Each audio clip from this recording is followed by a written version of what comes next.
Such a nice intro. Obviously, my name is Adrian Tan. You guys might know my more famous wife, Associate Pastor of Bread of Life Church, Phoebe. And if some of you have been to church on Sundays, you have heard her speak alongside. Couple of things to know about me. I'm very proud of my Malaysian heritage. I am Malaysian, not Singaporean, but that's okay. It's also okay. I've been mistaken for a Singaporean, but that's okay. Secondly, if you want to know my qualifications to speak on this topic, I've been in the IT industry for 15 plus years. Okay, yes, I'm a lot older than I look, I've been told. And I have worked for and with some of the largest technology corporations like IBM. Some of you know IBM very well, I'm sure. Microsoft, Amazon, and Google. All right, so that's my job. And lastly, I'm currently working for a company called CyberCX. We're quite new. Some would say that we're a startup, but we're about 1,600 heads strong worldwide now. And we're the largest force of cybersecurity experts. My capacity today at CyberCX is Director of Microsoft Cloud and Security Services. So today, I'm not trying to sell you Microsoft stuff, so don't worry. The company that I work for, this is our landing page. I just took a screen snip of it. Oh, now I know what happened. Securing our communities. Now we do this in a number of ways, but predominantly we are a business first, so we have to make money, as all of us can appreciate. I think because it's dangling.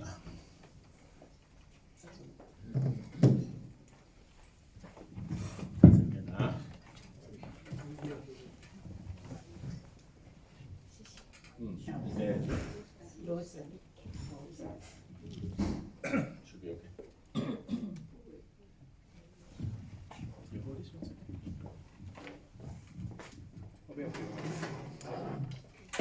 Move this closer.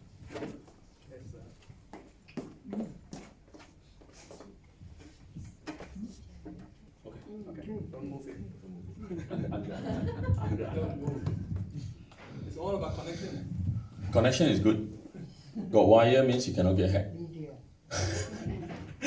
Okay, so what was I gonna say? And my company is actually the company that I work for. It's not my company. I don't own it. I wish. But the main thing to take away is that we actually advise governments a lot on cybersecurity matters. As you know, with like the Optus hack and all that, which is a good time to move to the next state of play. We are taking it very seriously because we see a lot of these attacks. They seemingly have no rhyme or reason. Sometimes it just feels like they just want to attack just to prove a point. So I'll talk about that in a bit. But basically, this is the state of play. Basically, I hope everyone can see it. 91% of all cyber attacks begin with phishing emails. How many of you received spam emails before? It's good that you guys know it's spam. The second one is $176 million lost to online scams just in 2020 alone, and that's in AUD. Worldwide, of course, US dollars, they measure it in $3.86 million global average cost of a data breach. And that's mainly borne by governments and corporations. And 38% of all data breaches are caused by human error. That's the number one reason, actually. So, some of the recent attacks. Optus, how many of you are on Optus? Yeah, I used to be on Optus. I just changed yesterday. And I also used to work for Optus. And that's also one of the biggest reasons I left, because they were underinvesting in a lot of customer-centric areas. They are improving, I hope. But basically, that's one. Medibank. Latitude Financials, how many of you have credit cards you're using? Yeah, Latitude. Yeah, my wife has a Latitude card as well, which she uses. I said, cut it up and throw it away. And then we're all Asian, we don't use credit card, right? Wing, wing. And then the fourth one is Fire Rescue Victoria. Why I'm bringing this up? What does it mean to you?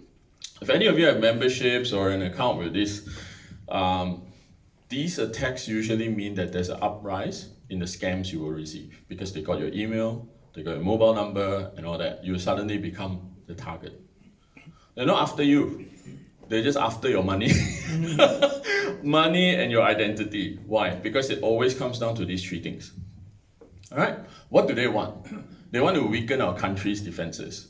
Number one thing is targeting critical infrastructure. Now, if I go back one slide, you think about Medibank, FRV, Fire Rescue Victoria. We are affected, even the... Correct, right? They attack critical infrastructure. And if you think about it, back in the days for war, people attack the front lines first. Now the front line is IT systems. So they will attack it, weaken it, and if you don't detect it, you don't know until you actually get physically attacked, right? That's more on my job. That's why I've moved into this area. The second one is there are some people who just want to prove a point, think that they're very smart. They want to try to show that they're better than like the big dogs in the world, right? Third one, I think this is most important for our individuals, is monetary gains. Whether directly from you, they try to take your money. How many of you got the hi mom scam on your phone? What do? Do you send money or not? Delete. What happened if Jason actually called and said, Mom, I want money? Very good, that's correct, right? Call the person and say like, since when I teach you to ask money from mommy? No. So either they want to take money from you, or they use your identity to go and get a loan.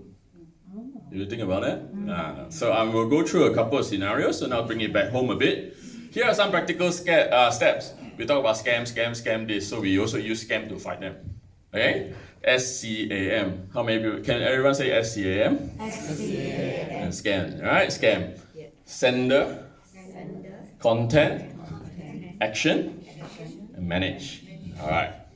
I'll show you what it means in terms of practical terms. So you need to think when you get an email. Now the attacks are getting better and better. Like I received a text the other day from Eastlink, apparently. They said like you have $800 overdue. I mean, number one, the number is too big. And then number two, but the link is very real. It says eastlink.k. So you need to read. So check the sender, number one. Okay, if you look here, I got an email from Citibank of New York. I don't know why they think I'm in New York, maybe because of my VPN, which I will talk about later. But basically, very good, from desktop of Mrs. Charlotte Ferguson. Wow, sounds like a fancy name, could be from Citibank. But if you check, if it says from Citibank, how come the email comes from VPN services on it? Straight away, you know that this is a scam. So check the server. If you look up there, Kogan, a bit closer to home. How many bought stuff from Kogan before? Sure, and very cheap, right? I also buy a $15 drone, very easy. Kogan. When you see, at soas.ac.uk, nonsense. Kogan is an Australian firm. Why would they have a UK tag at the back? That's what you call a domain at the back there. After your at or the alias sign, some of you nowadays still call it alias. We call it at this. That ...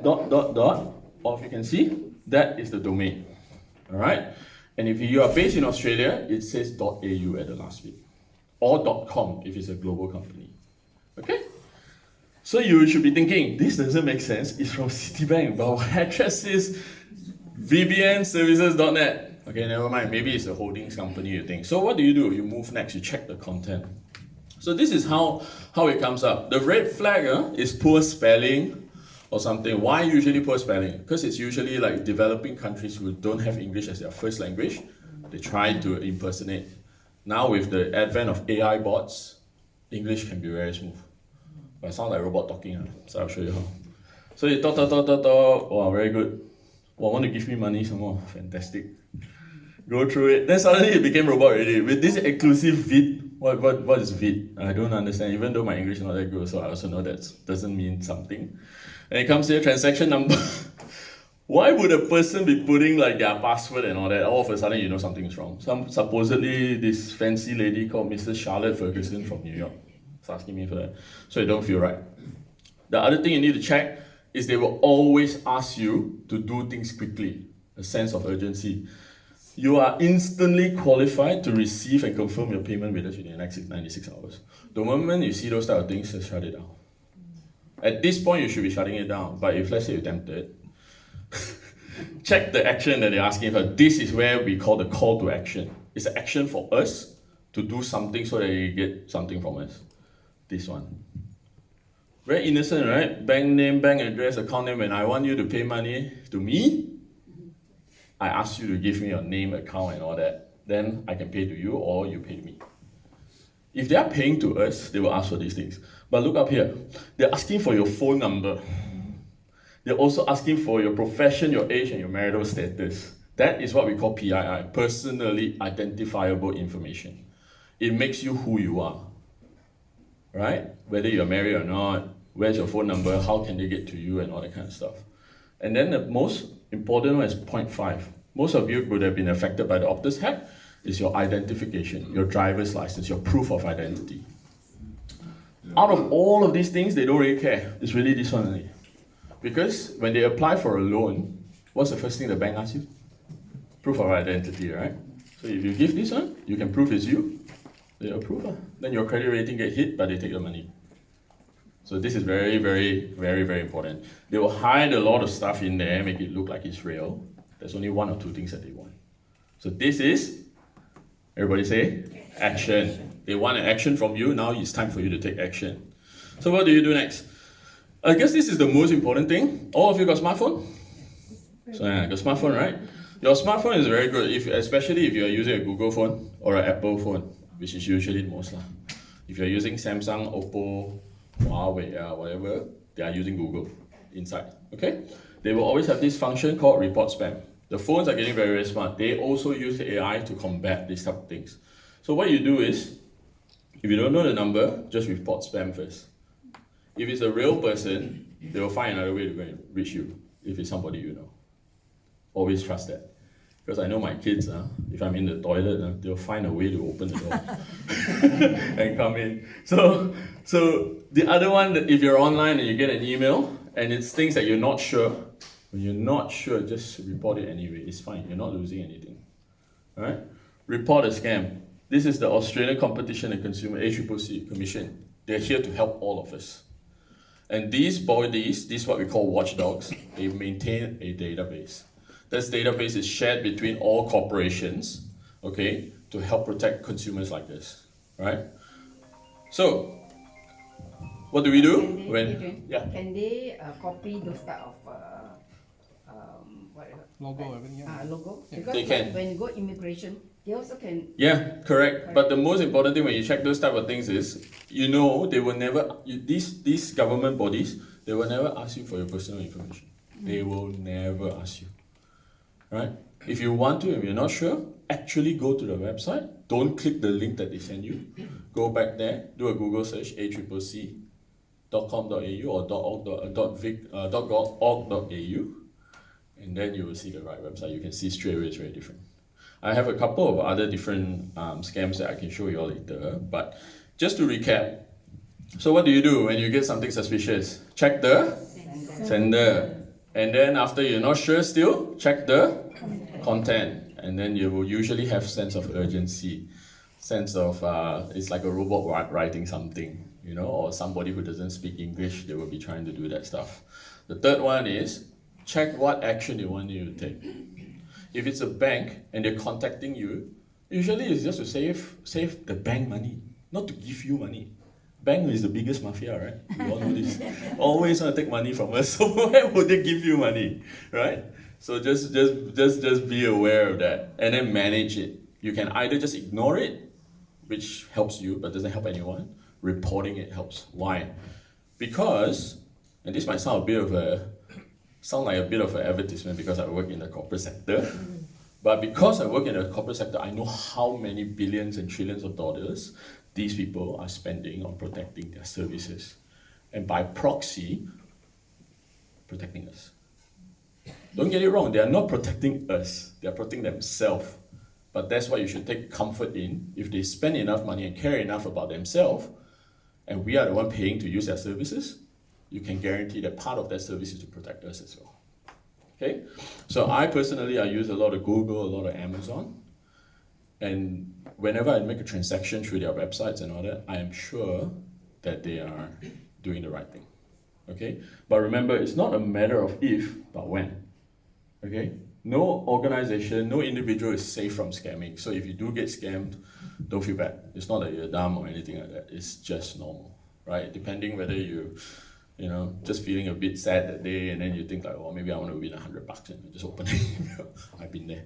Huh? Just telling. But basically, these organizations, what they do is they work very closely with government agencies.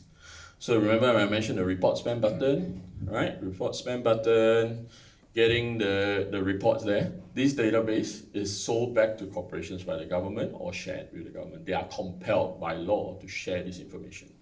So as they build this, they build different defenses against it. It's very, very effective. Like if I look in my Google mailbox right now, I actually get more Google spam. I got more spam than actual real emails. That should tell you how much spam is out there. Okay? So thank you. This is my presentation for today. Happy to get any questions right now. Any questions? So I received one letter to say that the bank is going to give me some money. So that is a check sent to me.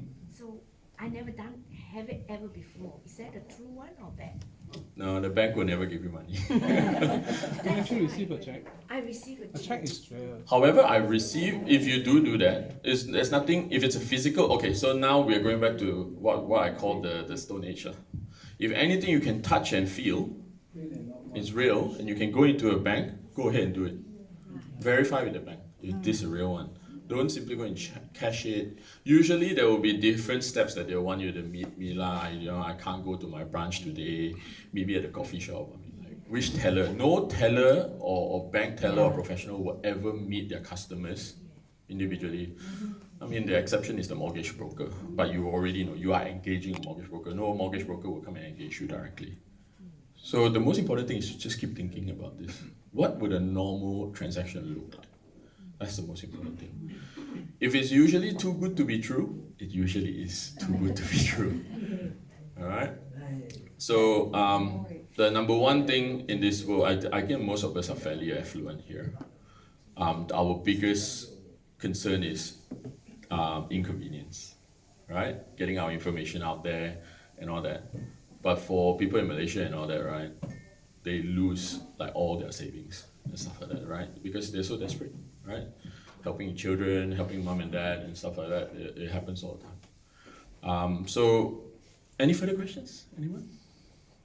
They're getting very sophisticated now. Yeah, very sophisticated. Because the way they frame the things, Yep. If it comes from ATO and all that, you have an outstanding case and they want to help you to clear it or something like that.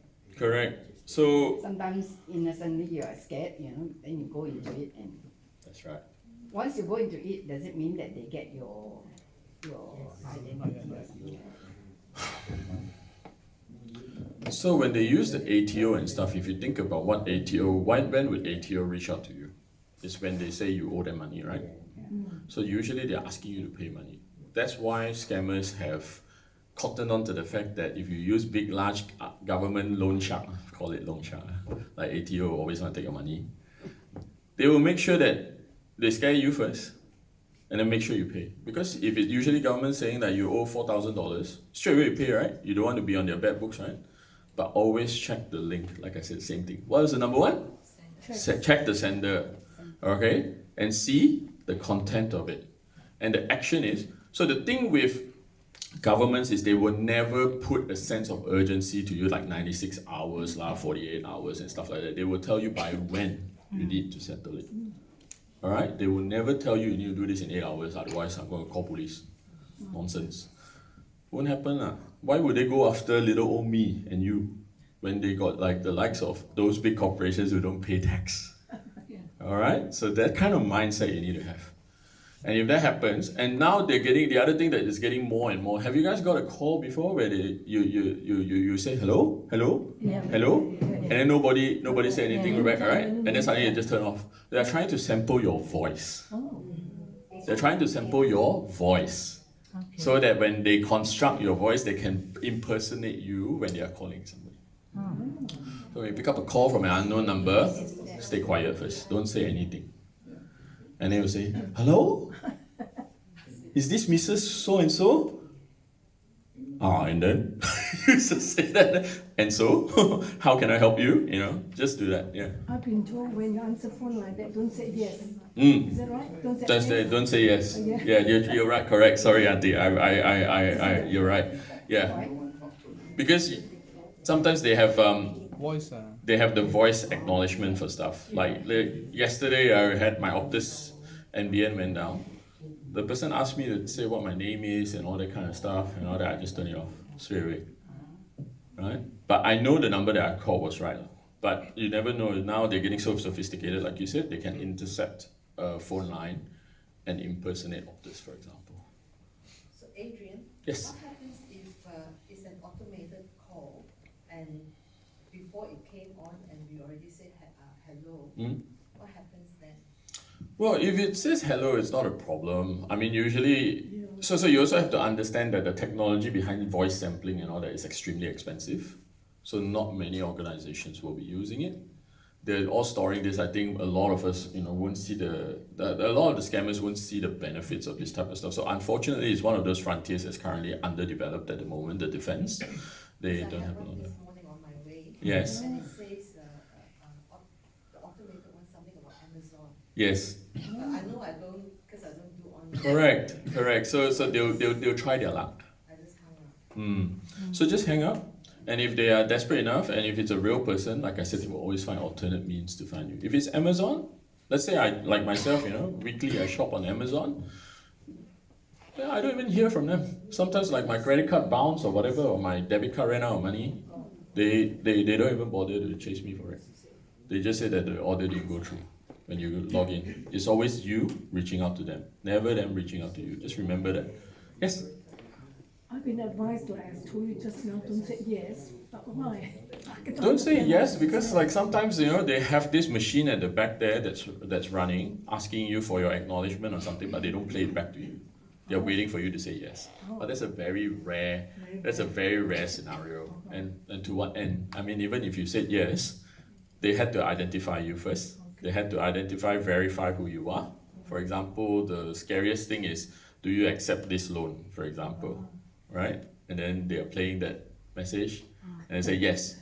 And then that's what happens, So yesterday I had Optus coming to me. After that, I got very angry at them. I said, I want to move my services already. Your support is very bad. And then they said, oh, can I retain you on this one, that one? I said, okay. And they gave me a really good deal. So I said, I'll save money, okay. No problem. I said, yes, I said, yes. So I say yes. And then they started asking me, can you put your credit card details in there? I said, you already have my credit card details, my direct debit. Why you need me to ask for a direct debit? Oh, this is through our loyalty department. So I don't understand. What do you mean? And I said, is it different department or what? No, he said, for every different service, you have to put your credit card there so you can direct debit for that service. So I said, what of my old service then? I said, we are going to transfer that across, but because the departments don't share the data, I need to recreate your record. That makes sense to me. So that shows that they are not sharing my data across, even within Optus. And I know this, I already knew this.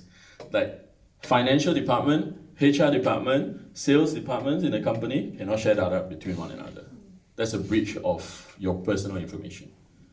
Okay? So they have to ask from the customer directly. Right? So I wasn't sure whether they had rolled out that system. Clearly they have, because it makes them money. So they always prioritize the things that make them money and take money from you. Remember that corporations always want to take money from you only. They'll never give you money. And if you receive a shopping voucher, that should tell you how much money they make off you on a regular price product. 70% margin. Okay? So at our level, all of us individually, they want your money. They don't really care about you. Like my mom always asks me, boy, this cloud thing good. Where's my stuff? I say, Mom, you don't even know where yesterday's $5 is when you care where your money is or where your photos is.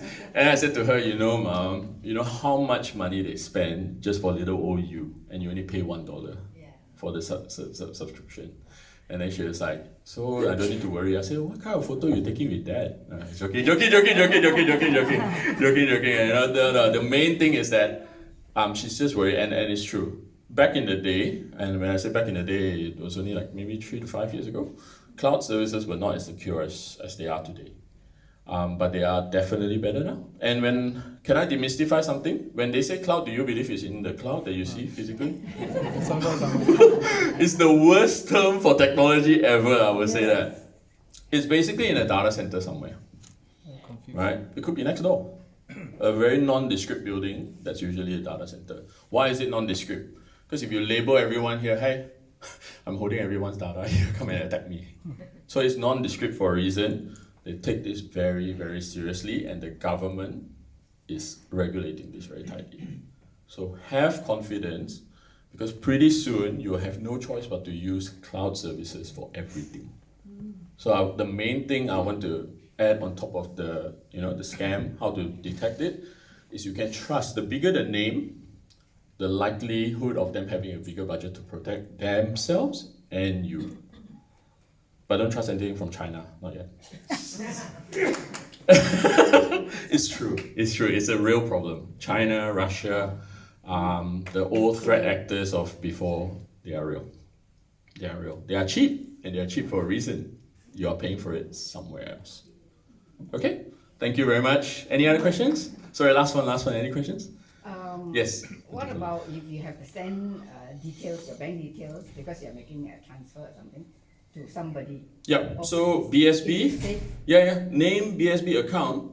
From those three things, they can't take money out from you. So again, they can or they cannot? They cannot. Cannot. You give those details only for them to give money to you. So if someone's silly enough to say, I want to give you $1,000, and they say, okay, I give you BSB and account number and my account name. They can't do anything with it. And nowadays also, banks are doing what's called dynamic CVV and stuff like that. You have a credit card, right? The number on the back is a security code, that doesn't change. Which is why, again, thanks to the power of cloud and AI, they now can use something called dynamic security codes. It will change every few hours, it will keep changing.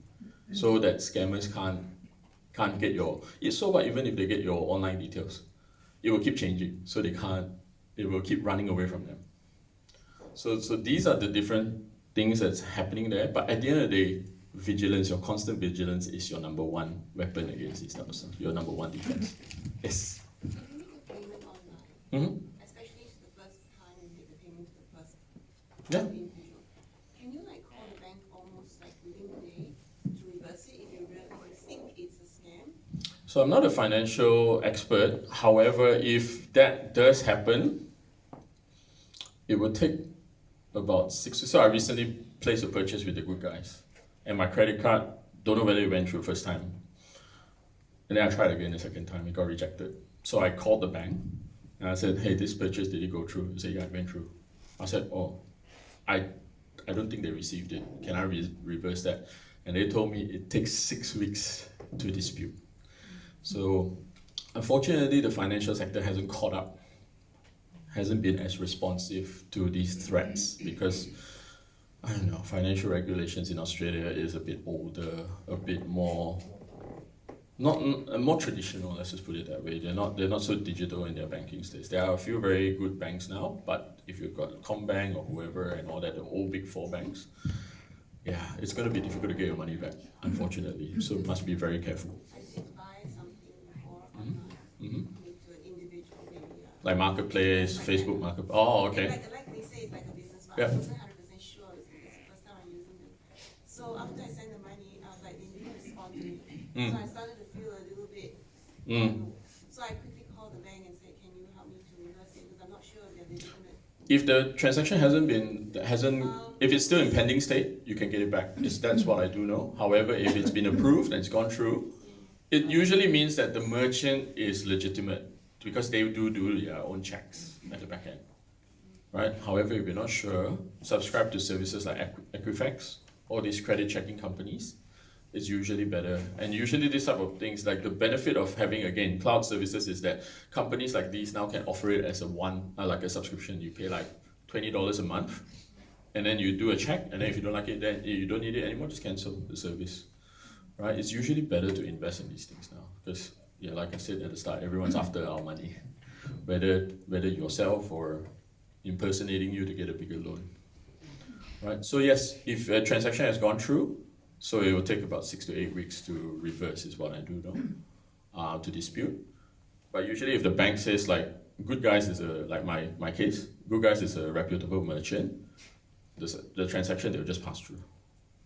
So what I did was I went back to Good Guys and said, I think your system is broken. I said, oh yeah, our web team saw the service, but for some reason it didn't trigger our systems. So they just had to do a manual processing in the background. Still waiting to hear from them, just like you. But I'm pretty sure Good Guys won't lie to me. Yeah? Can I have one question, please? Yes, of course. You know, nowadays it's so common and convenient for us to pay our payments on the phone. You give all your details on the card, including your security code.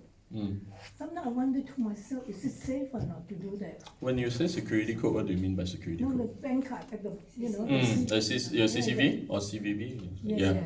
Is it safe or not? It's safe, but the number one thing is you need to know whether you wanted to buy that thing or not. If you wanted to buy that, usually there is a sign there that says very secure payment. And the other thing is, if you are able to, it's always better to sign up to something like PayPal or something like that, like what's called a payment gateway, where it hides your details from the merchants. So you only use your PayPal account. But like banks also use things like PayID, which hides all of those things, and they verify those things with the merchants. No, like common company like Big Road. Oh yeah, Big Roads, yes. Is that okay or not? It's okay. It's okay. Yeah. Others. Assuming you've gone to the right Big Roads. You didn't go to the fake Big Roads. There's a lot of fake websites out there. Never click through your phone from a text. Never click on the. Never click. Go to the browser, type in vigroads.vic.gov.au, whatever that is today. When you do the thing why I support Google a lot and Microsoft is when you do a search, they will always give you back reputable results. It's usually number 1 or number 2. So if I say Vic Roads, right, I know for sure that first Vic Roads is always the right one. If you think about it, why would Google lie to you? They tend to lose more lying to you than they stand to gain, right? Because it's their reputation. Google is a search engine. Google is an advertisement company. Less people using Google means less people viewing ads. That's their revenue, that's their model. So to understand and protect yourself is to do a bit of research, is to understand. Again, come to church on Sunday. After service, I'm happy to have all these conversations with you. So come to Bread of Life, please. For those of you who haven't come. Thank you very much for it. Yeah. You're very welcome. Please have a very good rest of the day.